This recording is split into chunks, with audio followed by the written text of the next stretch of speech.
जाबो गुरु बाबा के दर्शन पाबो। कीरतपुरी जाबो गुरु बाबा के दर्शन पाबो।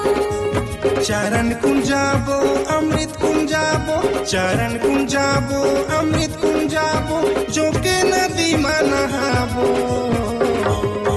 कीरतपुरी जाबो गुरु बाबा के दर्शन पाबो। कीरतपुरी जाबो गुरु बाबा के दर्शन पाबो।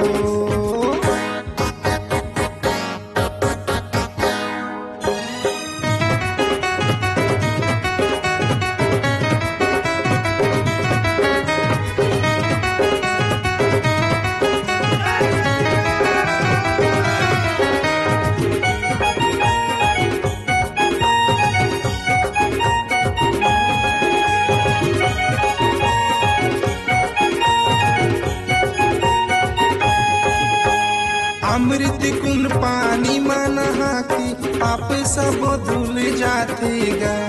थके मने औदिनी दुखी के दुख फिरा कट जातेगा।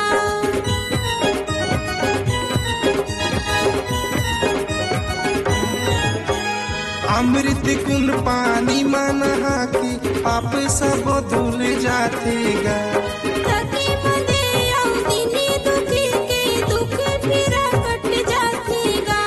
नारियल चढ़ाबो फूल चढ़ाबो, नारियल चढ़ाबो फूल चढ़ाबो, पावन हो जाही जीवन तो। कीरतपुरी जाबो गुरु बाबा के दर्शन पाबो। कीरतपुरी जाबो गुरु बाबा के दर्शन पाबो।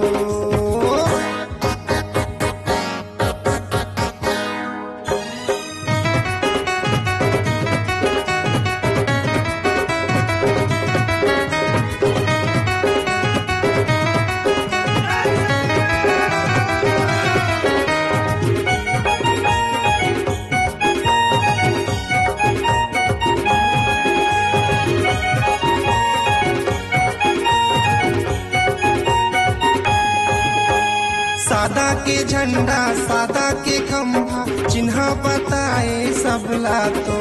संतों के संत गुरु बाबा मोर बजाते डंका चारों ओर।